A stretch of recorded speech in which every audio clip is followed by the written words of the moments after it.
Yeah. Oh, sorry. I'm so sorry. At least I was on key. Right. Were you? Wow. There, He was. Yeah. there was User. no Come on, man. there was no reference, no I'm sorry. key I'm so sorry. reference. Guys, welcome to another installment of Run It Back. We that's what we're kind of doing. switched up the order a little bit due to the fact that we're going to have a pretty big movie coming out shortly. We want to go back to Ant-Man, talk about the original Ant-Man movie starring Paul Rudd, Evangeline Lilly, Michael Douglas, Michael Pena. Michael Pena, Anthony the Ant. Oh, truth. That's fun. What did you guys? What were some memories you had of Ant-Man over there?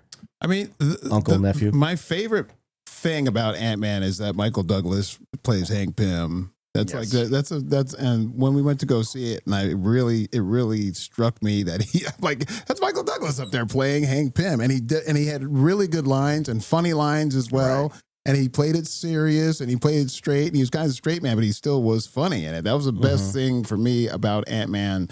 You know, just outside the fact that they made giant ants look real, but I mean, the fact that they did that is another amazing thing. But the fact that Michael Douglas was in that movie and embraced that character, and you really believe that it was funny and lighthearted, but you really believe that these things were happening. He was Hank Pym. He was Hank Pym. He was Hank Pym. Like, dude, it was so nice. Like, can't think of any I other love that person movie. to do it. Yeah. Marcus, Yes. Go ahead, Mark. So for me, I thought it was a great, all around it was a great movie, great family movie, very approachable. It was one of those that going back and watching it now, it's kind of like, wow, I didn't realize how much we had a lot tied into the greater Marvel narrative that I didn't really realize at the time. Because really, as these movies were coming out, I wasn't into comics as I am now back when these movies were coming out. So for me, I was treating them all as kind of like separate movies, kind of like just standalone movies, and didn't really realize until now going back watching these that there's so many little tie-ins and clues that further the overall narrative towards, Endgame and whatever overarching plots for all these movies were, how they were connected.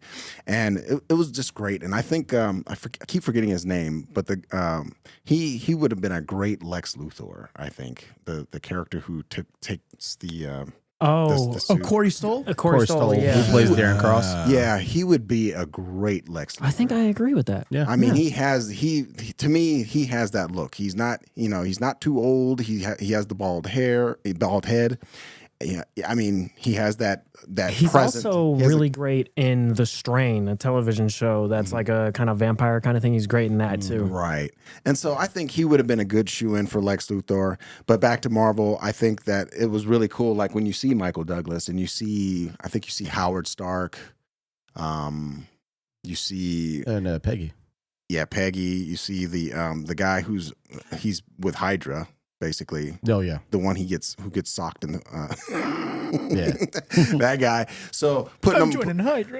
Yeah. So putting all these little key little Easter egg type things together was really kind of cool. Cassie, she also kind of stole the show with me with her. She was good with her cuteness, and just her love for her dad, and thinking her dad is the best, and irrespective of his past and what's going on, with him as an adult. I think that was really cool and really cute. So I enjoyed this. It was a great standalone movie. I kind of enjoyed it, kind of like how I did with the first Transformers movie, where it was just kind of just like a good all around enjoyable family fun action comedy type thing. I'm gonna echo the guys a lot. I would venture to say I love this movie. I think it's a lot of fun. I think you can watch it on its own. You can watch it in the greater universe. You can take it for what it is. I think what this movie did was kind of make the. Are you okay, Frank? I was gonna sneeze. It made everyone fall in love with Paul Rudd who wasn't already in love with Paul Rudd. He is the heart and soul of this movie. He is the most fun to watch. He's vampire. electric. He's so much fun. He's a vampire? He's a vampire. He's like ageless. Yeah, true. True. Sexiest man alive or something this year, right? I think he was. I think it was last year. Whatever. For sure. You get I'm it. this Give year. it to him again. But Marcus. Marcus is for 2023. But I love Paul Rudd in this movie. I'm still voting, but yeah, I voted for you. Thank you. I really Thank you, like Frank. I really like that they made Hank Pym older and went with Scott Lang as the main character. Same. I think Hank Pym. Whoa! I think Hank Pym, I knocked something over. I think Hank Pym is a bit of a problematic character in the comics. He does some things that makes him not so great, but I think they kind of play into that a little bit with Hank Pym's character, and I think that works. And you just love Scott. You love his family. You don't like Darren Cross. And I just really love this movie, and I think it's what everyone loves about the MCU. It's fun. It's not over serious, but it pulls on your heartstrings a little bit, and it's just a blast. Yeah. Hey, good looking over there. I thought this movie was so much fun. When it first came out, I was kind of in the same ballpark where Paul was. I never really liked Hank Pym as a character in Marvel because he was a tool. Yes. And really the only thing that kept him grounded as a character as far as being humble or having any sort of humility was Janet. So I was a little worried going into that because I was like, I don't want to see this. Like, he's worse than Tony Stark in the comic books.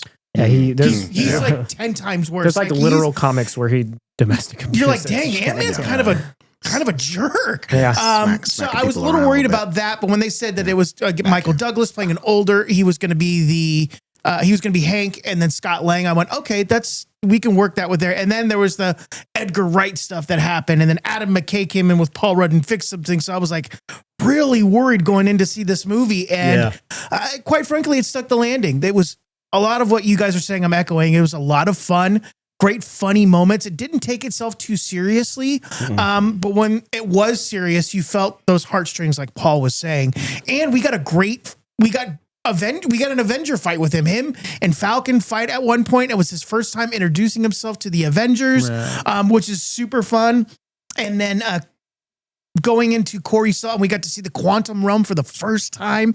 And Corey Stahl playing Yellow Jacket was great. I thought the movie was fun. And then Michael Pena is, I think, one of the anchors of this movie. I agree. As far as the characters are concerned, because he really makes you feel for him, but you could also tell he has that same love for Scott, sort of like how Cassie has for him. Yeah. There's a real big similarity between the two that I really enjoyed, but this is a fun movie. And if you like real gimmicky stuff, there's a lot of ant jokes in it. I mean, the promotional poster when it first came out was just a white backdrop and a little tiny dot. Yep. And it said Ant-Man coming soon. I was like, see, this is what we want. We want fun jokes that are, that's how they do poking it right, fun at themselves, and they're also taking the material very seriously, and they did, and it worked. And I love most of everything about this movie. There are a couple of overacting parts I was like, tone it down. It's Ant-Man.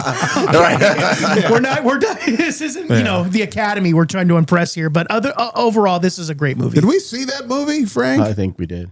Yeah. Donovan, you mentioned Michael Pena's character, and I think there was a point I wanted to touch on with that. His character and the whole backstory telling and the way that is the last remnant of Edgar Wright and his attachment to this movie. That is very clearly a part of the script that Edgar Wright, because he is credited as a writer on this, and maybe co-writer, something like that. He still has not watched the movie, which is crazy. But it was a passion project of his. I think he said that he won't watch the film. And he left it because the MCU had progressed too far to the point where he couldn't do what he wanted to do with it anymore. But that is a very Edgar Wright moment. And I think, no doubt. I think they did a really good job of going, okay, we're not going to try and make this an Edgar Wright movie now that he's gone, because we will fail. Right. We can't do that. We won't be able to emulate him the way that would be compelling in any way. So they left that one super funny, great joke that wasn't hard to execute in. And I think Michael Pena's character as a whole is kind of I would probably imagine, if I had to guess, left pretty much intact from what he was from Edgar Wright's treatment of the script. And then everything else kind of moved along so it could fit in. And we're going to get callbacks to this in Ant-Man and the Wasp with MODOK. He's one of the guys that gets shrunk down by Darren Cross. Yeah. Turned into a little thing of I think the parallels that they do with the storytelling is really cool with the relationship of Hope and Hank. And, of course, with Scott and Cassie. That Scott has to go away to prison, Well, Cassie is, a little girl growing up, and he's separated from her. Hank, he has the loss of Janet, and he and Hope, even though they're still around each other, they're distant. Yes. And they have Estranged. that space in between. And then you see the parallels again in the movie that we're going to be talking about pretty soon with Ant-Man and the Wasp, is that there's all these parallels, the relationship with family, and that's how they keep the movie so centered. Yes. Even with the Absolutely. presence of a pretty cool villain. Right. This Ant-Man and the Wasp, and again, we're going to talk about that soon.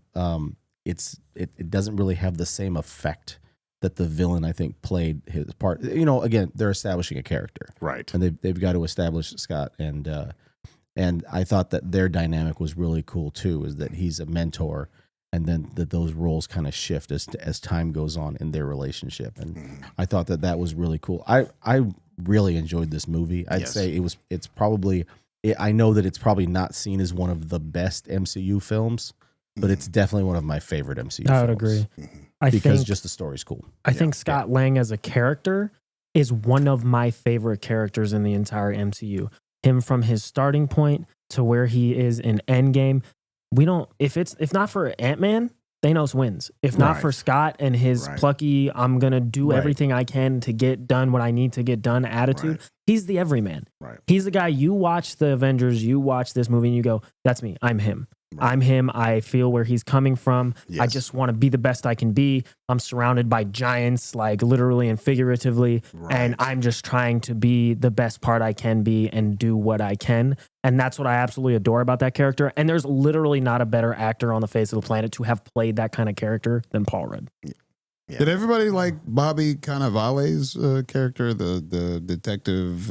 Oh yeah, he was pretty good. He's great. Yeah, I think. Yeah, I mean, I like him. I don't have anything against him. I don't think on the fence. And who was his partner? Wood Harris, right? Is his partner? Yep. Yeah. Okay, that's fine. And there's a good cast. It was a good cast. T.I. and Polka Dot Man. Polka Dot Man. Yeah, they're great. Yeah. So I don't think T.I. is going to be in the next one. In the last one, he's got some issues, but he won't be. He's not going to be in the third one. He'll be in the sequel. What you know about that? Yeah. But I mean, we don't know all about that. Can you honestly say that anyone prior to this movie cared about Ant-Man? Well, it was. I don't think so. Not the way that they did afterwards. I think that proves to the success of the movie, because like when this is a character who probably little to no one even talked about, especially comic book wise, for a long time, and then all of a sudden you have this movie, and it almost revitalized. It revitalized. I kind of remember that people saying that you're going to make an Ant-Man movie. Yeah, Kevin Feige made a gamble for sure when he was like, "Oh, we're going to make Ant-Man." And didn't they talk probably about a risk? Yeah, didn't they talk about for a little while that this was actually the movie that was supposed to start the MCU? Oh, because Edgar Wright had been developing it for quite some time. It was supposed to come out in 2005 or 2006 or something like that. Yeah. It was his baby. That's why when you tell me, oh, Edgar Wright hasn't watched it, I get it. He doesn't want to see someone else's vision for the thing that he loved for so long and that he put so much work into. And then he went, I don't want to, I'm sure it's great. I'm sure Peyton Reed's fine. He left his name attached to it, which says, hey, I do still want credit for this, which is kind of an endorsement of saying, hey, I don't want to be a part of this anymore, but I do think this is a good project and I do still want my name on it. Because there's a lot of guys who go, no, I don't want to, don't put my name on this, don't do anything. Right. And Edgar Wright was like, no, I still want that credit because I think this is going to be good, but it's not. Or he gets a check. Or he gets a check. That's true. That's another factor. Yeah, you get paid as well. That's what my guess is. Well, yeah. Yeah, he still gets credit. I know, Paul, you've got such a wonderful heart, and I hope it's that, but I really do. But I think if it's something he's like, nah, just give me my money. Well, the reason my money.